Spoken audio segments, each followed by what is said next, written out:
Hello friends. आज हम लोग पढ़ने जा रहे हैं थॉमस हार्डी के से रिलेटेड कुछ वन लाइनर क्वेश्चन पढ़ेंगे और वो काफ़ी अच्छे से हम समझेंगे कि उसके बारे में पूरी जानकारी हम लेंगे। तो सबसे पहला क्वेश्चन हमारा ये बनता है, क्वेश्चन नंबर 1 बनता है हमारा पहला क्वेश्चन कि थॉमस हार्डी, आप जानते हैं कि थॉमस हार्डी का जन्म जो है स्टैनफोर्ड डॉर्सेट में हुआ था 2 जून 1840 को। तो लंदन कब गए हैं? क्योंकि आप जानते हैं कि इनके जीवन का अधिकतर समय जो है लंदन में बीता है। तो लंदन में कब गए हैं? पहला क्वेश्चन आपके लिए यही है कि थॉमस हार्डी लंदन कब गए हैं। तो इसका आंसर ये है कि थॉमस हार्डी जो है लंदन 1862 में 1862 में थॉमस हार्डी लंदन गए थे। क्योंकि आप जानते हैं कि 1856 से 1861 तक थॉमस हार्डी एक आर्किटेक्चर जॉन हिक के एक अप्रेंटिस के रूप में उन्होंने कार्य किया। और जब उन्होंने आर्किटेक्चर के रूप में उन्होंने काफ़ी काम सीख लिया, तब उनको जरूरत पड़ी कि अब हम जो है कुछ पढ़ाई कर लें ताकि हमको भी क्या हो जाए, डिग्री मिल जाए। तो इन्होंने क्या किया कि इन्होंने लंदन में पढ़ाई करने के लिए ये जो है ये चले गए किंग्स कॉलेज चले गए। कहाँ चले गए? किंग्स कॉलेज लंदन में चले गए, जहाँ पर 1862 में गए और वहाँ पर उसी साल इन्होंने अपनी आर्किटेक्चर से की पढ़ाई जो है पूरी की। नेक्स्ट क्वेश्चन, अगला क्वेश्चन, दूसरा क्वेश्चन ये बनता है कि थॉमस हार्डी को कौन कौन से पुरस्कार मिले हैं। थॉमस हार्डी को प्राइज जो है कौन कौन से मिले हैं। तो थॉमस हार्डी को पहला प्राइज तो मिला है order of merit. Order of merit मिला था जो कि 1910 में जॉर्ज फिफ्थ के द्वारा दिया गया था। जॉर्ज द फिफ्थ के द्वारा दिया गया था। दूसरा प्राइज को जो है 1863 में मिलता है। दूसरा प्राइज को 1863 में मिलता है। 1863 में इनको मिलता है royal institute of British architect. Royal institute of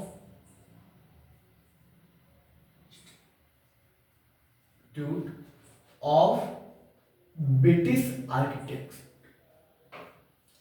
इनको अगला पुरस्कार जो है इनको ये मिलता है ब्रिटिश आर्किटेक्ट का मिलता है। एक मिलता है 1863 मिलता है और एक इनको और पुरस्कार 1863 में ही कोई एक पुरस्कार और मिलता है। ये मिलता है आर्किटेक्चर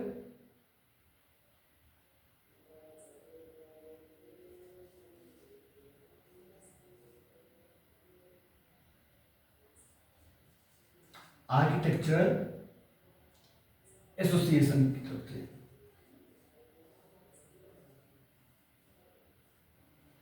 आर्किटेक्चर इनको ठीक है ना। पहला पुरस्कार इनको मिला है 1910 में मिलता है जो कि लिटरेचर के लिए मिलता है इनको। ऑर्डर ऑफ मेरिट के लिए मेरिट पुरस्कार जो मिलता है जॉर्ज फिफ्थ के द्वारा, इनको लिटरेचर के लिए मिलता है। लेकिन ये 1863 में जो दो प्राइज मिलते हैं, एक प्राइज मिलते हैं इनको जो लंदन में इन्होंने पढ़ाई की थी, royal institute of British architect, ये जो किंग्स कॉलेज लंदन में पढ़ाई की थी वहाँ से प्राइज मिलता है इनके काम के लिए, इनकी पढ़ाई के लिए। 1860 में ये दो पुरस्कार इनको मिलते हैं। इसके अलावा 1910 में और 1928 में इनको दो बार नोबेल प्राइज के लिए भी जो है, नोबेल प्राइज के लिए इनको जो है नॉमिनेट किया जाता है। लेकिन संजोग अच्छा नहीं रहता, इनको नोबेल प्राइज से चूक जाते हैं। ये हमारे दो क्वेश्चन हैं। तीसरा क्वेश्चन हम चल रहे हैं। तीसरा क्वेश्चन ये है कि एक जिस घर में रहते थे उस घर का नाम क्या था। तो इनके घर का नाम जो है मैक्स गेट था। इनके घर का नाम मैक्स गेट था। और आप जानते हैं कि मैक्स गेट जो घर इनका हाउस है, जो घर है, जो इनका होम था मैक्स गेट, इसको इसकी जो डिजाइनिंग थी इसको थॉमस हार्डी ने खुद भी किया था। थॉमस हार्डी जो है एक नॉवलिस्ट, एक अच्छे short writer, short story writer और एक पोएट के अलावा होने के पहले जो है एक बहुत अच्छे से आर्किटेक्चर थे। और इन्होंने जो 80 आप देख ही रहे हैं कि 1863 में इनको 2 पुरस्कार भी मिलते हैं कि आर्किटेक्ट के लिए।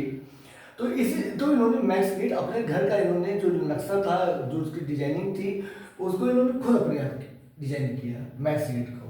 तो एक चीज़ आपके लिए इम्पोर्टेंट है कि इस जो इनका घर था मैक्स गेट, उसको डिजाइन किसने किया था? उसको थॉमस हार्डी ने खुद ही डिजाइन किया था। Question number 4।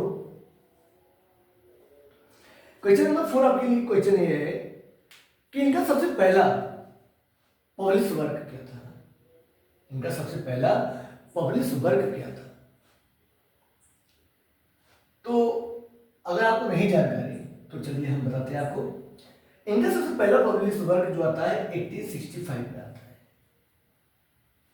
इनका सबसे पहला जो है पब्लिश वर्क जो होता है वो 1865 में पब्लिश होता है और इसका नाम होता है आ ह्यूमरस स्केच। आ ह्यूमरस स्केच। एक जो है एक जर्नल जो मैगजीन होती है उसमें जो है ये पब्लिश हुआ था। आज एक जर्नल था, मैगजीन थी, उस मैगजीन में एक आ ह्यूमरस स्केच जो है एक पब्लिश होता है। एक प्रोज वर्क होता है इनका। और स्केच आप जानते हैं जैसे किसी की रूपरेखा जो है किसी चीज़ की, किसी यात्रा की, किसी अपनी याददाश्त के मामले में एक स्मृति टाइप में, तो उस टाइम में इनका जो ये ह्यूमरस स्केच था ये पब्लिश हुआ था। इसका नाम ही आ ह्यूमरस स्केच था। ठीक है, तो ये 1865 में पब्लिश हुआ। उसके बाद इनका सबसे पहला शॉर्ट स्टोरी वर्क कौन सा था? तो वो था बेसिक्स एंड अदर्स।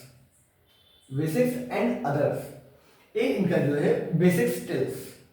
इनका जो बेसिक्स टेल्स था ये इनकी शॉर्ट स्टोरी थी जो कि 1898 में पब्लिश होती है और जिसमें जो है 5 स्टोरी की पब्लिश हुई थी बेसिक्स टेल्स में 1898 में। First story short story collection कौन सा था? बेसिक्स टेल्स था। ये 1898 में पब्लिश होता है। और फर्स्ट पोएम कलेक्शन इनका जो है वो है बेसिक्स एंड अदर्स पोएम जो कि 1888 में पब्लिश होती है। और फर्स्ट इनका नॉवेल जो पब्लिश नॉवेल था वो 1871 में पब्लिश होता है, डिस्पेयर रेमेडी, जो कि टिंसले ब्रदर मैगजीन में पब्लिश होता है। और इनका first novel the poor man and lady है जो कि 1870 में लिखा जाता है, लेकिन कुछ कारणवश जो है वो पब्लिश नहीं होता है। तो इस तरह हमने इनका जो फर्स्ट हमने थॉमस हार्डी का फर्स्ट प्रोज वर्क भी पढ़ लिया। फर्स्ट जो पब्लिश वर्क है इनका सबसे पहला पब्लिश वर्क जो है 1865 में पब्लिश होता है। उसके बाद फर्स्ट नॉवेल पब्लिश होता है 1871 में पब्लिश होता है। फर्स्ट पोएम पब्लिश होती है इनकी 1888 में पब्लिश होती है और फर्स्ट शॉर्ट स्टोरी जो पब्लिश होती है वो 1898 में पब्लिश होती है। नेक्स्ट हम चल रहे हैं अगला 5, क्वेश्चन नंबर 5। क्वेश्चन नंबर 5 जो है इनको डिस्पेयर जो इनका फर्स्ट नॉवेल था the poor man and lady, इसको पब्लिश न कराने की सलाह जो है किसने दी थी? किसने इनको सलाह दी थी कि आप इस नॉवेल को, किसकी सलाह पर इन्होंने उस नॉवेल को पब्लिश नहीं करवाया था? एक क्वेश्चन है। Who advised Thomas Hardy not to publish his first novel the poor man and lady due to some particular reason? कौन व्यक्ति था जिसकी ने इनको राय दी, इनको एडवाइस किया कि आप जो है ये the poor man and lady novel ना पब्लिश करवाइए, नहीं तो आप बड़े दिक्कत में पड़ जाएंगे? तो इनकी सलाह को मानते हुए इन्होंने the poor and man and lady novel को पब्लिश कराने से का विचार पर छोड़ दिया और नेक्स्ट ईयर वर्क लिखते हैं द डिस्पेयर रेमेडी लिखते हैं जिसको इन्होंने टिंसले ब्रदर मैगजीन में पब्लिश करवाते हैं।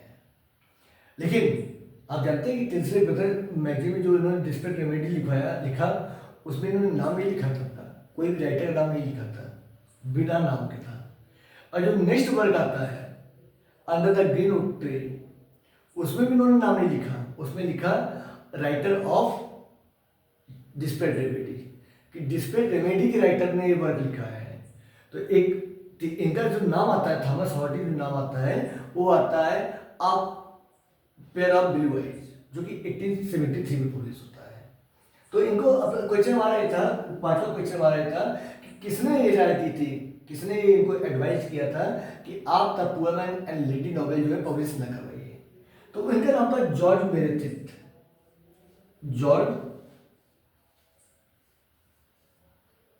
मेरेडिथ, यही व्यक्ति थे, जॉर्ज मेरेडिथ एक वो व्यक्ति थे जिन्होंने इनको राय दी कि आप जो है इस नॉवेल को पब्लिश ना करिए। ठीक, आगे चलते हैं। अगला क्वेश्चन हमारा बनता है कि थॉमस हार्डी के कुल कितने बच्चे थे। थॉमस,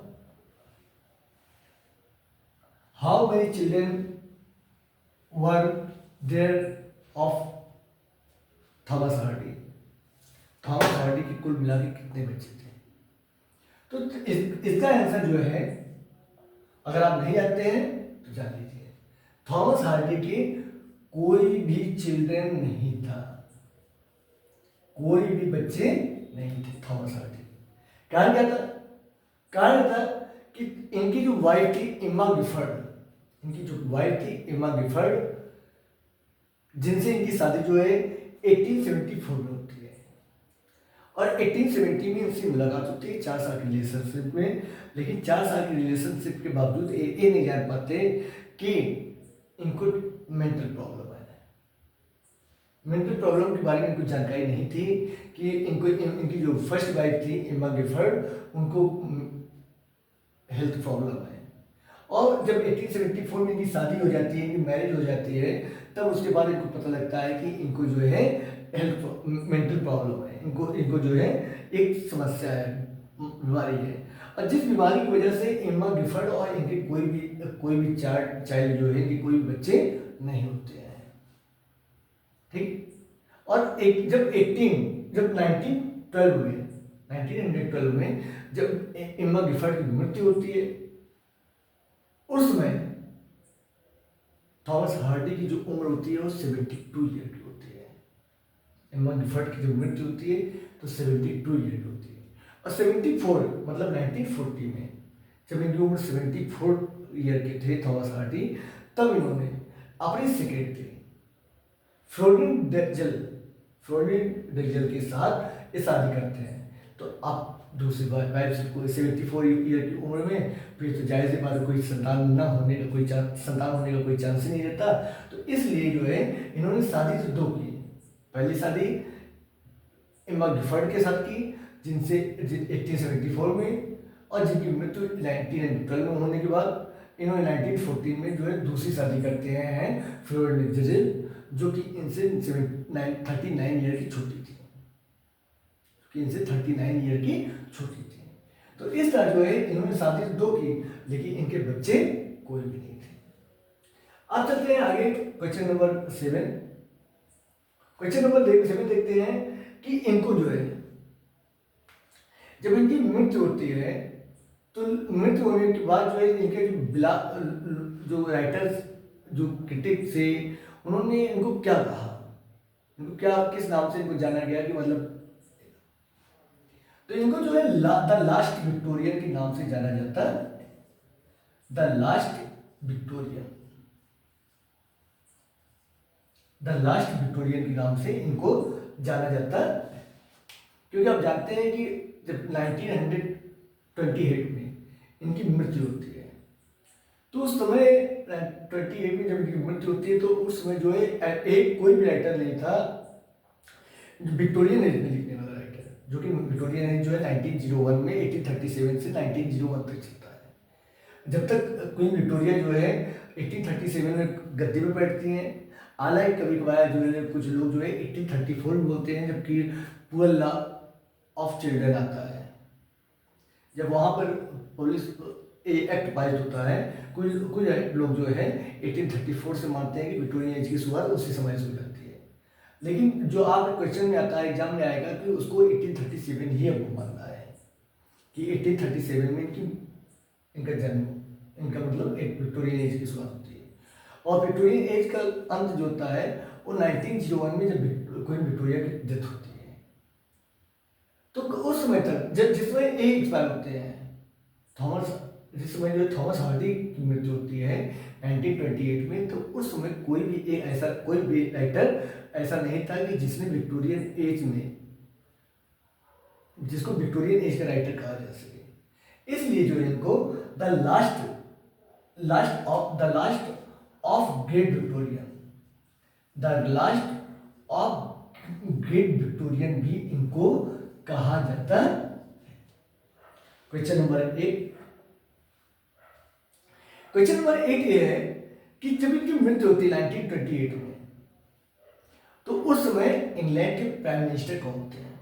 और आप जानते हैं कि इनकी मृत्यु के समय में इनकी जो फनरल होता है, जो फनरल प्रोसेशन होता है, जो मतलब अंतिम यात्रा होती है, शव यात्रा होती है, उसमें इंग्लैंड के जो तत्कालीन प्राइम मिनिस्टर थे वो भी जो है वहाँ पर शामिल होते हैं, इनके फनरल में वो भी शामिल होते हैं, इंग्लिश प्राइम मिनिस्टर भी। और थॉमस हार्डी की आप वैल्यू इसी से पता लगा सकते हैं कि इंग्लैंड में क्या वैल्यू थी कि थॉमस हार्डी ने अपनी खुद की इच्छा जाहिर की थी कि हमारी मृत्यु के बाद हमको जो है हमारी जो है हमको जो है स्टिंगफोर्ड, जो हमारा होम टाउन है, वहाँ की चर्च में उनको दफनाया जाए। लेकिन इनकी राष्ट्रीय वैल्यू देखते हुए, इनके देश के प्रति वैल्यू देखते हुए, इनका जो हार्ट था उसको जो है स्टिंगफोर्ड टॉर्चर में सप्लाई जाता है, लेकिन बॉडी जो इनकी असली जो थी उसको जो है वेस्टमिनिस्टर एबे, जो पोएट कॉर्नर में ले जाकर दफनाया जाता है। ठीक है ना? तो उसमें इंग्लैंड की जब 1928 में इनकी मृत्यु होती है, तो उसमें इंग्लैंड के प्रधानमंत्री जो थे वो थे, उनका नाम था स्टैनली बोल्डविन। स्टैनली बोल्डविन, ठीक है ना? स्टैनली बोल्डविन एक जो है एक इंग्लैंड के उस समय के प्राइम मिनिस्टर थे। कब? जबकि इनकी मृत्यु होती है 1928 में। नेक्स्ट हम देख रहे हैं, नेक्स्ट हम चल रहे हैं कि क्लिफ हैंगर। क्लिफ हैंगर जो है वो क्या होता है?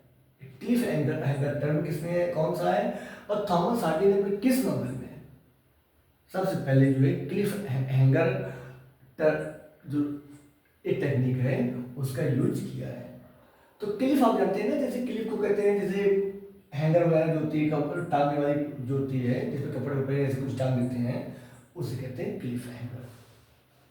तो जैसे उसका मतलब होता है कि कोई चीज़ आप टांग दिए हो और उसको जो काम लास्ट में जो है उसको उतारेंगे और तब दिखाएंगे कि हमने क्या रखा है, झोले में कुछ रखा है भरकर, सारी बातचीत हो गई, तब उसके बाद लास्ट में झोला खोलेंगे, दिखाएंगे कि लास्ट में क्या है। मतलब पूरे प्ले में जो है, पूरे नॉवेल में जो एक प्रकार का रोमांस बना के रखते हैं, रोमांस बना के रखते हैं कि अंत कैसा होगा, अंत कैसा होगा, अंत में क्या होगा, ये मतलब पूरा लास्ट तक जो है लोगों के मन में बना रहता है क्या होगा, क्या होगा लास्ट में। हाँ, जैसे कुछ एक प्रोसेस होता है, जैसे हेमलेट था, तो हेमलेट में क्या है कि हेमलेट में शुरू से ही कन्फर्म हो जाता है कि बदला लेगा, बदला लेगा, ये चीज होता है। लेकिन इसमें जो है इनका जो नॉवेल क्लिफ हैंगर जिसमें यूज किया जाता है टेक्निक, उसमें जो है ये चीज नहीं लगती। तो क्लिफ हैंगर उम्मीद है कि आपको समझ में आ गया होगा। क्लिफ हैंगर मतलब कि जिसमें जो है उसका लास्ट का रिजल्ट जो है वो चीज़ कंफर्म ना हो पाए, क्या होगा क्या होगा, किसके साथ, जैसे किसी की शादी वगैरह है तो उसके दो लोग हैं उसके शूटर, मतलब किसके साथ जो है उसकी शादी होगी, कभी लगता है के साथ, कभी इसके साथ, लास्ट में देखते हैं कि किसके साथ, लास्ट में कंफर्म होता है क्या। हाँ, तो इस टेक्निक का जो है थॉमस हार्डी ने अपने novel a pair of blue eyes में, a pair of blue eyes में इस टेक्निक का यूज किया है। क्वेश्चन नंबर 10, इसमें जो है इन्होंने क्लिफ हैंगर टेक्निक का यूज किया है। नेक्स्ट अब चल रहे हैं, इनको जो है इनका नोबेल में जो है, जो इनके नोबेल हैं, उस नोबेल में इनकी जो है ईश्वर के प्रति विचारधारा कैसी रहती है, इनको कैसा माना जाता है कि नास्तिक हैं या आस्तिक हैं, कैसे माना जाता है, ये किस किस तरह की फिलॉसफी में विश्वास करते हैं। तो सबसे पहला है कि ये जो बिलीव करते हैं, ये फिलॉसफी ऑफ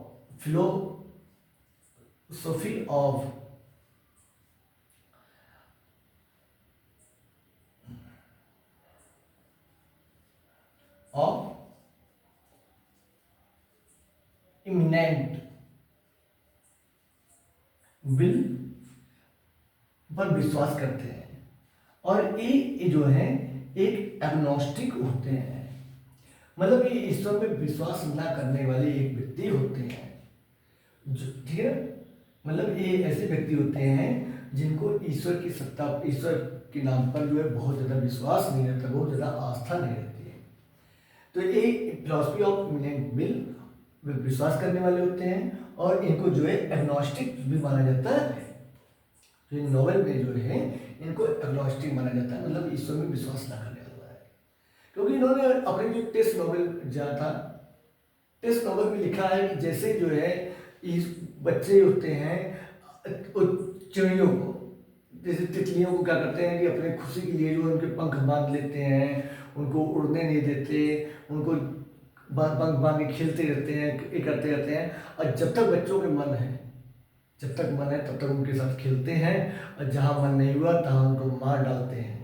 तो उसी का कहते हैं गॉड भी जो है, इनका कहना है थॉमस हार्डी का, गॉड भी जो है इसी तरह वो क्या है, वो हमारे लोगों के साथ खेलते हैं, हमारी भावनाओं के साथ खेलते हैं, और जब तक उनको खेल पसंद है, जब तक गॉड को, इन्होंने गॉड को ये नहीं कहा कि गॉड नहीं है, इन्होंने पीवी सेली की तरह इन्होंने नहीं कहा, पीवी सेली ने तो कहा था कि गॉड नाम कोई चीज़ ही नहीं है, लेकिन उन्होंने गॉड को माना है, इन्होंने गॉड को माना है, लेकिन इनका कहना था कि गॉड जो है, ईश्वर जो है क्या करता है, वो हमारे साथ, हम मनुष्यों के साथ क्या करता है, खेलता है, और वो एक गेम खेल रहा है, और उस गेम की हम लोग क्या है, एक कैरेक्टर है, एक पात्र है, वो हमारे लोगों के साथ खेलता है, और जब उसको खेल का बंद हो जाता है तो उस समय क्या करता है कि वो हमको उस गेम से निकाल देता है, ठीक है। तो इस मतलब हमारी डेथ हो जाती है, हम जो है मतलब हम उसके हाथ की कठपुतली बने रहते हैं। तो इस टाइप का एक टेस्ट का विचार था, ये इन्होंने अपने टेस्ट नोबेल में जो है, थॉमस हार्डी ने टेस्ट नोबेल में जो है, टेस्ट द डबल बिल नोबेल में इन्होंने अपने आप को इस तरह प्रूव किया है। तो इनको जो है एक फिलॉसफी ऑफ इमिनेंट विल और एग्नोस्टिक में जो है ये विश्वास करने वाले व्यक्ति थे, एक एग्नोस्टिक राइटर थे, नॉवलिस्ट थे। तो मिलते हैं हम आपसे नेक्स्ट क्लास में। नेक्स्ट क्लास में कुछ ऐसे थॉमस हार्डी से रिलेटेड कुछ ऐसे जो है इंपॉर्टेंट क्वेश्चन लेकर हम आपके साथ मिलते हैं, जो कि आपके एग्जाम के लिए काफ़ी हेल्पफुल होने वाले हैं, ठीक है। तो मिलते हैं हम नेक्स्ट क्लास में। अगर आपको क्लास पसंद आई तो प्लीज़ वीडियो को लाइक और शेयर जरूर करें, और चैनल को सब्सक्राइब करें।